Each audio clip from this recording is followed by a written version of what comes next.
Good morning everyone. Today we will discuss about symmetric classification of elementary particle. आज हमें जो मेरे पास symmetry के बेस पे एलिमेंट्री पार्टिकल की क्लासिफिकेशन है उसके बारे में स्टडी करनी है। इसके अकॉर्डिंग मेरे पास एलिमेंट्री पार्टिकल को दो ग्रुप है उसमें डिवाइड किया है। एक है SU2 सिमेट्री, एक होता है आपके पास SU3 सिमेट्री। हमने दोनों सिमेट्री के बारे में पढ़ना है कि हमारे पास SU2 कैसे होगी, SU3 सिमेट्री कैसे होगी। ये बोले मेरे पास जो पार्टिकल हमने क्लासीफाई किए किसके बेस पे, इंटरेक्शन के बेस पे हमने क्लासीफाई किए कि मेरे पास क्या होगा, इलेक्ट्रोमैग्नेटिक इंटरेक्शन है, वीक है, स्ट्रॉन्ग है, कौन सी इंटरेक्शन है, किसके अंडर आ रहे हैं, हमने पार्टिकल को क्लासीफाई कर दिया था। ये बोले जो पार्टिकल मेरे पास क्या होगा, स्ट्रॉन्ग न्यूक्लियर इंटरेक्शन या फिर स्ट्रॉन्ग इंटरेक्शन में ग्रुप में, तो मेरे पास क्या होगा, मोस्टली हाइड्रोन किस में थे, स्ट्रॉन्ग में थे। और वीक में हमने बोला था जो भी मेरे पास किसी रिएक्शन में इलेक्ट्रॉन नंबर है तो मेरे पास किस में जाएगा, वीक इंटरेक्शन में। बायरन मेरे पास किसको, फर्मी ड्रैग को ओबे कर रहे थे, तो ओबे से क्या होगी, फर्मियंस। और मेरे पास क्या हो गए, जो मेजॉन्स है वो बोज आइंस्टीन को ओबे कर रहे थे, इस वजह से उसको क्या होगा, एज ए बोजोन कंसिडर करके चल रहे हैं। अब मेरे पास हमें देखना है कि मैंने SU2 और SU3 सिमेट्री को कैसे डिफाइन किया है। पहले बात करते हैं SU2 सिमेट्री की। SU2 सिमेट्री को एज ए कंसिडर कर लो जैसे आपके पास 2x2 मैट्रिक्स होती है, इस फॉर्म में ही होती है आपके पास 2 क्रॉस ऑर्डर की। जो मेरे पास यूनिटी सिमेट्री होगी, किसका ऑर्डर होगा, 2x2 का। ये बोले मेरे पास जैसे प्रोटॉन है, न्यूट्रॉन है, आइडेंटिकल है, दोनों में क्या होगा, न्यूक्लियर फोर्स होगा। और कौन सा फोर्स होगा, स्ट्रॉन्ग न्यूक्लियर फोर्स लगते हैं इनके बीच में, क्योंकि न्यूक्लियन जो बाइंड अप होते हैं तो मेरे पास क्या होगा, स्ट्रॉन्ग न्यूक्लियर फोर्स की हेल्प से होते हैं। But differ in electromagnetic interaction. लेकिन ये बोला इलेक्ट्रोमैग्नेटिक अगर इंटरेक्शन में बात करें तो प्रोटॉन और न्यूट्रॉन क्या है, डिफरेंट है। क्योंकि मेरे पास स्ट्रॉन्ग इंटरेक्शन चार्ज पे डिपेंड नहीं करती है, ठीक है, बट इलेक्ट्रोमैग्नेटिक डिपेंड करेगी। Thus, it is possible to imagine a symmetry operator which called transform neutron into pro। ये बोला हमारे पास क्या होगा, हमने एक ऑपरेटर कंसिडर किया जो क्या करेगा, प्रोटॉन को न्यूट्रॉन में ट्रांसफॉर्म करेगा, किसके, in the absence of electromagnetic field के अब्सेंस में। तो मेरे पास ये बोला जो एग्जिस्टेंस होगी यहाँ पे क्या होगी, इनके बीच में कोई ना कोई सिमेट्री होगी। तो मेरे पास जब ये समथिंग ये बोलो कुछ ना कुछ इसमें कॉन्स्टेंट होगा, वो क्या होगा, स्ट्रॉन्ग फोर्स, उनके बीच की इंटरेक्शन, क्योंकि वो मेरे पास चार्ज के ऊपर डिपेंड ही नहीं कर रहा है। जब इनको एक्सचेंज करोगे, चार्ज क्या होगा, प्रोटॉन के ऊपर चार्ज होता है, न्यूट्रॉन के ऊपर चार्ज नहीं होगा, तो मेरे पास क्या होगा, एक टाइप से इंटरचेंज करेंगे ना एक दूसरे के साथ। तो मेरे पास क्या होगा चीज़, अगर स्ट्रॉन्ग फोर्स की बात करें वो चार्ज पे डिपेंड नहीं कर रहा, तो मेरे पास वो चीज़ क्या रहेगी, आपके पास कॉन्स्टेंट रहेगी, उस पर कोई भी इफेक्ट नहीं पड़ेगा। आइसोस्पिन हमें पता है कि मेरे पास जो ये कॉन्सेप्ट है SU2 या फिर SU3 सिमेट्री का, मोस्टली हाइपर चार्ज के बेस पे डिफाइन कर रखा है हमने। ये बोले मेरे पास क्या होगा, इसकी जो आइसोस्पिन है प्रोटॉन न्यूट्रॉन की, वो कितनी, हाफ। और आप इसका third component I3 find out करोगे तो I3 किसके इक्वल आ जाएगा, I3 किसके इक्वल आ जाएगा, प्लस माइनस हाफ के। तो हमने कंसिडर किया था मेरे पास प्रोटॉन के लिए जो मेरे पास थर्ड कंपोनेंट है वो क्या होगा, हाफ, और न्यूट्रॉन के लिए आपके पास क्या होगा, माइनस हाफ, ठीक है। सेम केस आप मल्टीप्लिसिटी फाइंड आउट करते थे तो मेरे पास क्या होगा, M is equal to 2I+1, I की वैल्यू कितनी, हाफ है, तो मेरे पास मल्टीप्लिसिटी कितनी आ जाएगी, 2। तो मेरे पास इसका मतलब क्या होगा, जो मेरे पास प्रोटॉन और न्यूट्रॉन है किसकी फॉर्म में, एक डबलेट की फॉर्म में एग्जिस्ट कर रहे हैं आपके पास। तो हमें नॉर्मली पता है कि आपके पास अगर आइसोस्पिन है तो मल्टीप्लेट किसके इक्वल होगी, M इजिकल टू 2I+1। और मेरे पास जो I की वैल्यू होगी, I3 जो थर्ड कंपोनेंट निकालेंगे उसकी वैल्यू क्या होगी, -I से I पे वेरी करेगी, ठीक है। तो इस वजह से मेरे पास क्या हो गया, यहाँ पे क्या आ गया, इसकी मल्टीप्लाइड वो क्या आ गई, डबलेट। और मेरे पास I3 की वैल्यू क्या आ गई, -हाफ और प्लस हाफ आपके लिए प्रोटॉन के लिए और -हाफ आपका न्यूट्रॉन के लिए, ठीक है। द पार्टिकल, ये बोला मेरे पास जो सिमेट्री है, particular symmetry group application of I, मतलब मेरे पास किसके एप्लीकेशन पे डिफाइन कर रहे हैं, आइसोस्पिन की, जिसको हम क्या बोलते हैं, यूनिटरी सिमेट्री बोल सकते हैं, U2। और मेरे पास ये क्लासिफिकेशन एलिमेंट्री पार्टिकल के SU2 की फॉर्म में भी डिफाइन करते हैं इसको, मतलब U2 की फॉर्म में डिफाइन कर दो या फिर SU2 की फॉर्म में डिफाइन कर दो, एक ही बात है।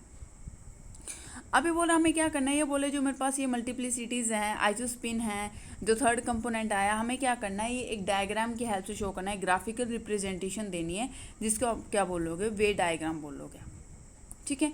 तो मेरे पास क्या होगा, अब इस डायग्राम में देखना है कि हमारे पास डायग्राम को किस टाइप से, जैसे मेरे पास यहाँ पे डायग्राम दे रखा है, ये बोले सिंपल मेरे पास जो ग्राफिकली मेथड है इसको हम क्या बोल रहे हैं, वे डायग्राम। तो मेरे पास ये क्या है, वे डायग्राम है, किसके लिए, ये ले रखा है इसने, आइसोस्पिन आपके पास क्या होगी, अगर -1 0 1 मतलब ट्रिपलेट हो, या फिर मेरे पास क्या हो, सिंगलेट हो, या फिर मेरे पास from 2 isospin doublet, 2 isospin doublet है उनसे।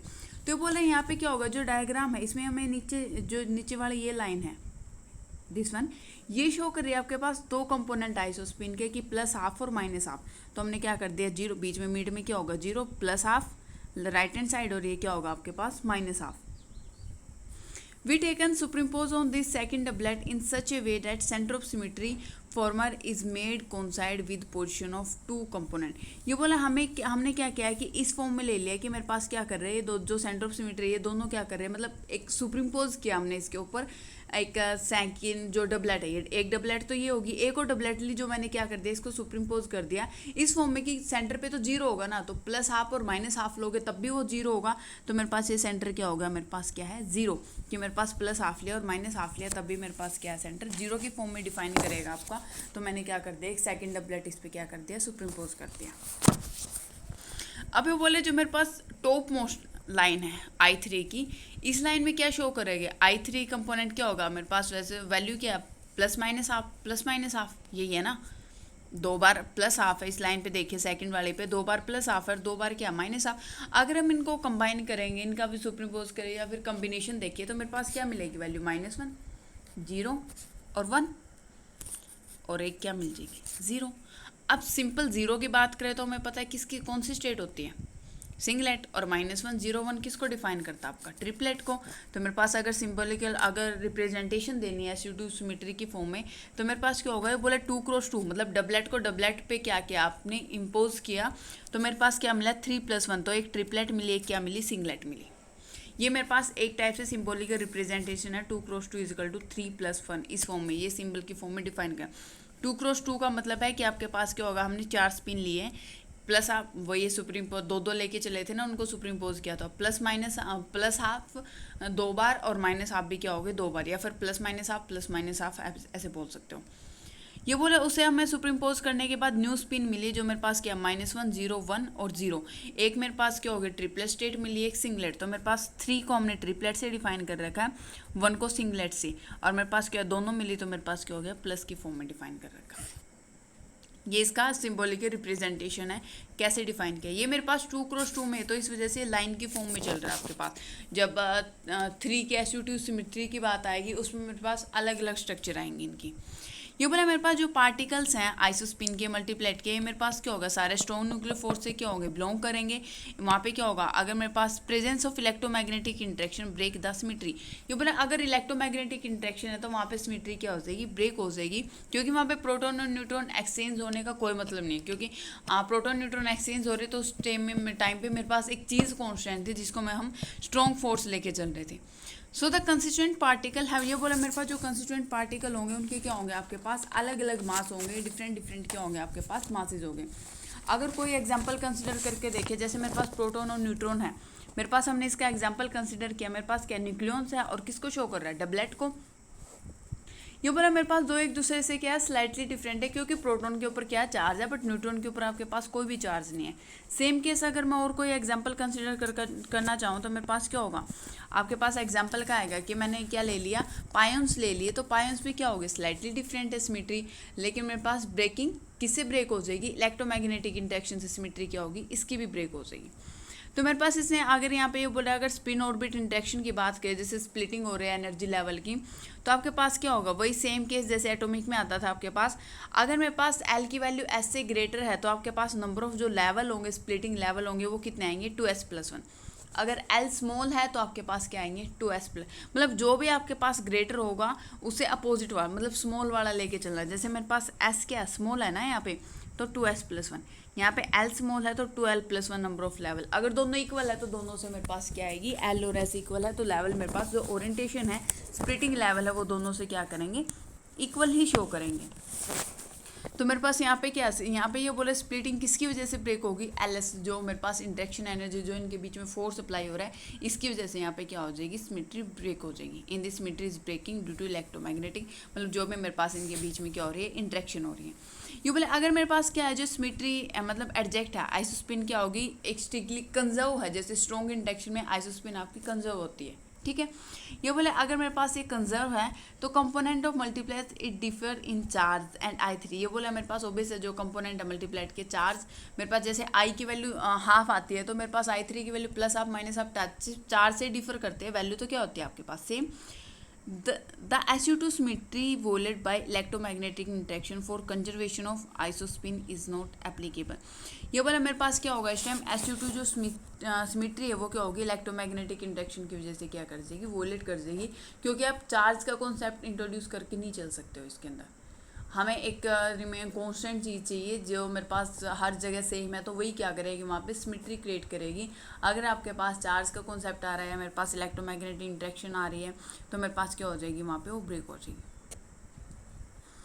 अब ये बोले न्यूक्लियन से हमने जैसे एक रिप्रेजेंटेटिव मैथमेटिकल अगर फॉर्मूला रिप्रेजेंटेशन की फॉर्म में डिफाइन कर रखा है इसने। ये न्यूक्लियन स्टेट मेरे पास ये क्या है, न्यूक्लियन की स्टेट है, इस फॉर्म में ये हमने स्टेट डिफाइन कर रखी है इसकी, प्रोटॉन की और न्यूट्रॉन की। और मेरे पास इसके ऊपर अगर मैंने बार लगा दिया तो ये क्या आ गया आपके पास, एंटी न्यूक्लियन। अगर आपके पास द ब्रैकेट, ये बोले जो ये ब्रैकेट है ये क्या शो कर रही है, एक टाइप से स्टेट को डिफाइन कर रही है ना, जैसे हम उसमें क्वांटम में डिफाइन करते थे कैट और ब्रा से। मेरे पास क्या होगी, कैट है और मेरे पास ये क्या होगी ब्रा वेक्टर, ये मेरे पास इनिशियल स्टेट होती थी, आपके पास फाइनल स्टेट होती थी, ठीक है। Ours for clarity and separating trace and traceless part. Trace क्या होता है, जो मेरे पास मैट्रिक्स से आप आइगन वैल्यू फाइंड आउट करते हो तो वो मेरे पास क्या होगा, ट्रेस होता है मैट्रिक्स के, ट्रेस ऑफ मैट्रिक्स के इक्वल होता है। अब हमें पता है यहाँ पे क्या होता है, 2x2 का लेके चले थे ना, कि मेरे पास क्या हो गया P/n और ये सॉरी Pn और Pn, मेरे पास ये एक टाइप से 2x2 के ये प्रोटॉन हो गए, सॉरी ये न्यूक्लियन हो गए, इनके एंटी न्यूक्लियन हो गए, तो दोनों क्या डबलेट है, दोनों को सुपरइम्पोज करोगे तो ये 2x2 को हमने क्या कर दिया, इस फॉर्म में डिफाइन कर दिया। तो मेरे पास यहाँ पे जो रिएक्शन मिलेगी मेरे पास क्या होगी, इस फॉर्म में होगी P/b plus n divide by √2, ये मेरे पास क्या symmetry, plus P/b minus n by half Pn Np और P/p plus n by half. ये आपको इक्वेशन लर्न करनी पड़ेगी। ये रिप्रेजेंटेशन है, ये लेफ्ट हैंड साइड में मेरे पास जो लेफ्ट हैंड साइड है शो कर रहा है 2x2 को, राइट हैंड साइड शो कर रहा है 3+1 को, ठीक है। द फर्स्ट टर्म ये बोला जो राइट हैंड साइड में फर्स्ट टर्म है ये क्या रिप्रेजेंट कर रही है, सिंगलेट स्टेट को रिप्रेजेंट कर रही है। जैसे मेरे पास ईटा मेजोन है, आई की वैल्यू क्या होती है 0, जे की वैल्यू भी क्या होती है 0, और जो सेकंड है वो मेरे पास ये तो सिंगलेट के लिए सिंगलेट प्लस ट्रिपलेट यही आएगा ना। और जो मेरे पास ये वाली स्टेट है मेरे पास किसको डिफाइन करेंगे, यहाँ पे ट्रिपलेट को डिफाइन करेंगे। जैसे पायोन्स है, पाई पॉजिटिव, पाई नेगेटिव, पाई 0, तो मेरे पास ये ट्रिपलेट स्टेट है ना, तो मेरे पास ये किसको डिफाइन करेगी, ट्रिपलेट स्टेट को। तो सेकंड टर्म को हम इस फॉर्म में भी डिफाइन कर, जैसे पायोन्स की बात करेंगे तो मेरे पास क्या होगा, π0√2, पाई पॉजिटिव, पाई नेगेटिव, π0/√2, इस फॉर्म में आ जाएगी आपके पास। तो मेरे पास ये क्या थी आपके पास SU2 सिमेट्री थी। नेक्स्ट हम क्या करेंगे, SU3 सिमेट्री के बारे में पढ़ेंगे। तो ये मेरे पास इसका वे डायग्राम है, मेरे पास इसकी रिप्रेजेंटेशन आ गई, कैसे हमने रिप्रेजेंट किया सिंगलेट और ट्रिपलेट को, सिंबॉलिक रिप्रेजेंटेशन ग्राफिकली, और मेरे पास क्या होगा कैसे हाई में जो आइसोस्पिन है उसका कंट्रीब्यूशन हुआ, और इलेक्ट्रोमैग्नेटिक इंटरेक्शन की वजह से आपके पास सिमेट्री क्या हो रही है, ब्रेक हो रही है, और किसकी वजह से चल रही है कि मेरे पास क्या होगा यहाँ पे स्ट्रॉन्ग न्यूक्लियर फोर्स है, उसकी वजह से आपके पास क्या आ रही है, यहाँ पे सिमेट्री आ रही है आपकी।